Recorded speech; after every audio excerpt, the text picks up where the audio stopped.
podcast de l'article de Dr Anouar Cherkaoui, avec Dr Bounir Boumedi publié sur l'odj.ma. L'auteur a intitulé son article « Intérêt du dépistage par scanner du cancer du poumon ».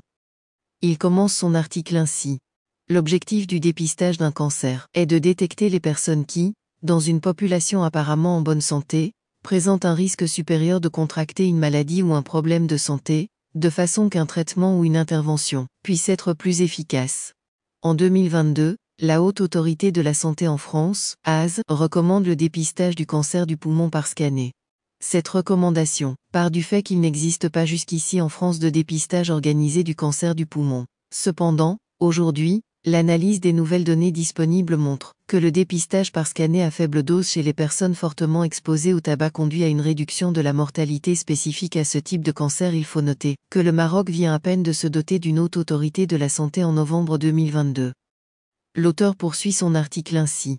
Le cancer du poumon, appelé aussi cancer broncho-pulmonaire, est le cancer qui occasionne le plus de décès chaque année en France, plus de 33 000.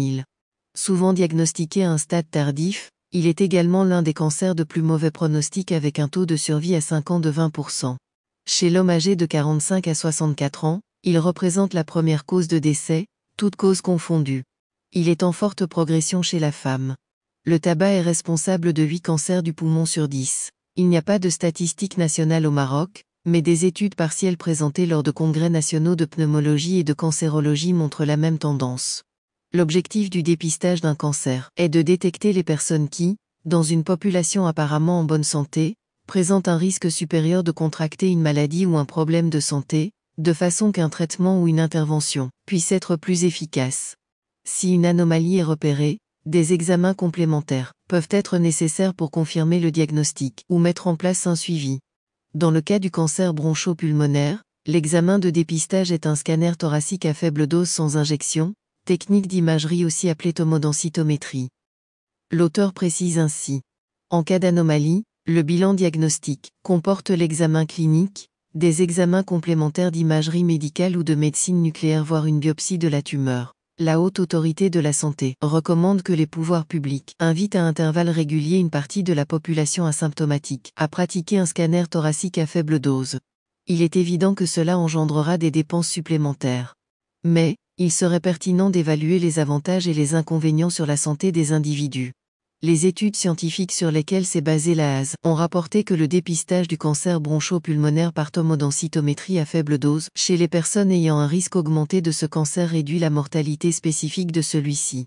Ainsi, avec la mise en place d'un dépistage systématique chez les populations fortement exposées au tabac, on pourrait observer une diminution significative de la mortalité spécifique de ce cancer, de l'ordre de 5 vies sauvées pour 1000 personnes dépistées. Une moindre détection de cancer dépisté au stade 4 et une détection des cancers à un stade plus précoce a également été observée lors des dépistages, un résultat intéressant dans le cas du cancer du poumon dont le pronostic est d'autant plus sombre qu'il est détecté à un stade tardif. La survie à 5 ans n'est ainsi que de 4% pour une détection au stade 4 de ce cancer, stade auquel il est aujourd'hui diagnostiqué dans 40% à 55% des cas. L'auteur ajoute ainsi. Tout programme de dépistage du cancer du poumon par scanner pose par ailleurs plusieurs questions essentielles. Est-ce qu'une meilleure prise en charge thérapeutique précoce et efficace des cancers du poumon permettrait une augmentation de la qualité de vie du malade?